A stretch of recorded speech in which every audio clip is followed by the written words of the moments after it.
Welcome back to Dead Good Book Reviews. I'm Judith and you're watching another What I'm Reading Right Now video. It is week 9 of 2022. I'm about to run out of fingers on my hands with... I don't know where I'm going to go with that sentence. We're going to talk about what I'm reading, what I've read, what I'm going to read. Maybe I'll remember to do new releases this week. We'll see how we go. I've got 20 minutes left on my lunch break. The dog is eating a chew in the background that you can probably hear. Just think of it as like a really disturbing form of ASMR. It's probably fine. I actually haven't read... Well, okay.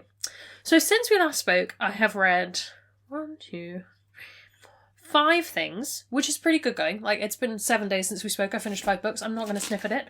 But I am going to sniff at it slightly because, like, 2 of them are novellas and... It hasn't felt like a lot of reading's been going on, and I blame one of the books I've been reading for sending me slumpwards. But I have read some things, so let me talk about what I finished.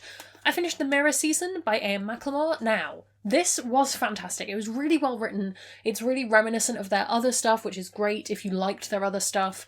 It is heavy. It is very, very focused on very specific trauma.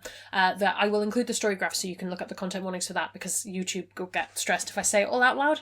100% heed the content warnings for this one. It is not shy about that, which sounds like the wrong word, but do you know what I mean? Like, it goes for it. And it's a really important book, and I think it's really beautifully written and handled really sensitively, especially taking into account all the different intersections of identity that are pouring into this book. I can't say it was enjoyable, but it was beautiful and cathartic and a really interesting love story.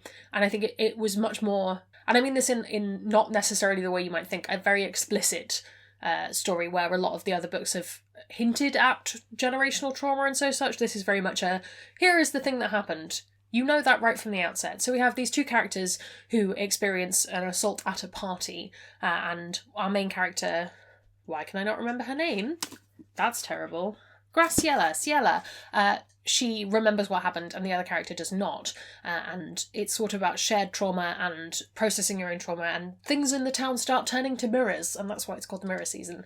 And it's stunning. It's stunningly beautiful, but I wouldn't read it if you aren't prepared for all of the things that come with that. Then I finished another audiobook while I was sewing. I finished The River of Silver, which is it's sort of the 4th book in the David Bad trilogy, but it is a collection of short stories that is first being released in audiobook form that spans across before the David Bad series, throughout, and a little bit after the end. Some of them I'd read before. They used to be on S.A. Shock Reporty's website. I haven't checked if they're still there. But if you read those, then that's some of these stories, but there are some new ones. I thought it was lovely. I thought it was really beautiful. I had a lovely time with it. It was great. I love this world. I love this audiobook narrator. I love everything about it. So I had a great time, and I gave that 5 stars because... it's David Bad, and I'm never not going to. Then I finished Every Heart a Doorway by Shannon Maguire and Down Among the Sticks and Bones. I actually finished the second one this morning. These were rereads or re-listens. I'm doing the audiobooks, and I'm enjoying them very much so. Wayward Children is one of my favourite series. You will know, if you are one of my patrons, that I am rereading the series at the moment for Overbooked, so it was really nice to start those off. I think I'm going to get through them quicker than I planned to as well, which is pretty nice. I'm not going to sniff at that. Finally, after 3 weeks or something ludicrous, I have finally finished The Atlas 6. Now, things I know about this book. TikTok, in theory, really likes it. I'm obviously not speaking for the whole of TikTok here, but that is where the hype for this book came from. It was originally either self-published or indie published, and it's one of many that is being scooped up and published more widely. What's it called? The S.T. Gibson book. Dowry of Blood is another one that's happening too. The Atlas 6 is fine. I think I've written my review, and the big thing that I said was, I don't think it is bad by any It didn't work for me. I'm trying not to insult the people who do like this book, because that's a fairly valid thing to happen. For me, I found it not particularly interesting, quite slow-paced. I didn't like any of the characters, even the ones who you were meant to like because they are unlikable. And I just felt like it was an exercise in how many long words can I use, right? Not in terms of the author, but in terms of the characters. And I've lived that life, I've known those people, I do not wish to encounter them again. I also don't necessarily feel like it leans into the dark academia trope idea of criticising academia. I think it criticises some things, but it doesn't go all in, and it becomes more about these characters and their relationships, when something like Vita Nostra is much more about the construct of academia, right? And I think I would have liked that more, and that might be personal preference, and you might really love to read moody, intelligent people being angry and making choices that seem questionable.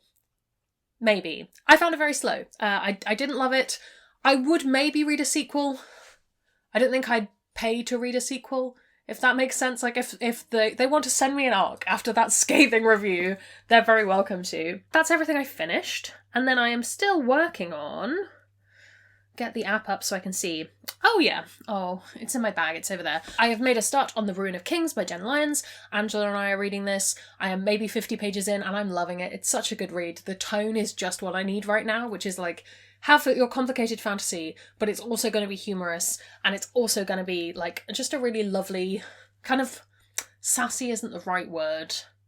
Frolicsome is also not the right word, but there's some on the spectrum of like sassy to frolicsome. It's somewhere in there. Whatever word that is, that's what I'm enjoying. I'm just under halfway through the Light from Uncommon Stars. I always want to say The Light, but Light from Uncommon Stars, which is absolutely wonderful. I think I'm liking it in audiobook a lot more than I think I would like it physically, which is interesting. Someone on my Discord was talking about how they didn't really get on with the writing, and I think I can see or hear how that might be. I think in audio form it flows really nicely because it moves from perspective to perspective quite organically.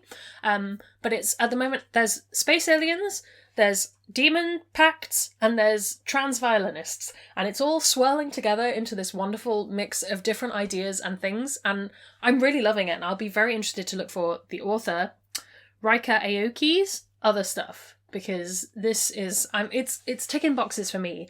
Weirdly, I don't think I would recommend it to many trans people I know unless they told me very specifically what they were looking for, because it's very much a quite, at the moment, quite painful trans experience, I think, and probably very true, and coming from a very true place, but it wouldn't be for everyone. Again, content warnings apply. That's what I'm currently reading. That's what I finished. What have I got on deck? Oh, I've read a whole chapter of Dreams Bigger Than Heartbreak, which has been on my list for a couple of weeks again. I am feeling my reading coming back at the moment, so I'll hopefully get to that this week. I have Redemption in Indigo, a reread. We're going to keep going with The Ruin of Kings, Bisexual Necromancers, Reign of the Fallen, and I'm going to get to our Space Sirens pick, which is Borderline by Michelle Baker. There we go. So that will come as well. And that's my next couple of weeks, actually. Oh, it's all going to be fine. New releases. Is there anything releasing this week? Let's see. River of Silver came out a couple of days ago. I've already told you how much I love that.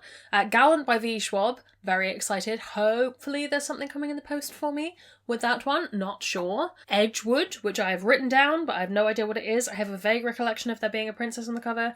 Is this the Kristen Cicciarelli? The cover will be up, but I've not heard any more about it, so I'm not planning on picking up anytime soon. And 1,000 Ships Into the Night.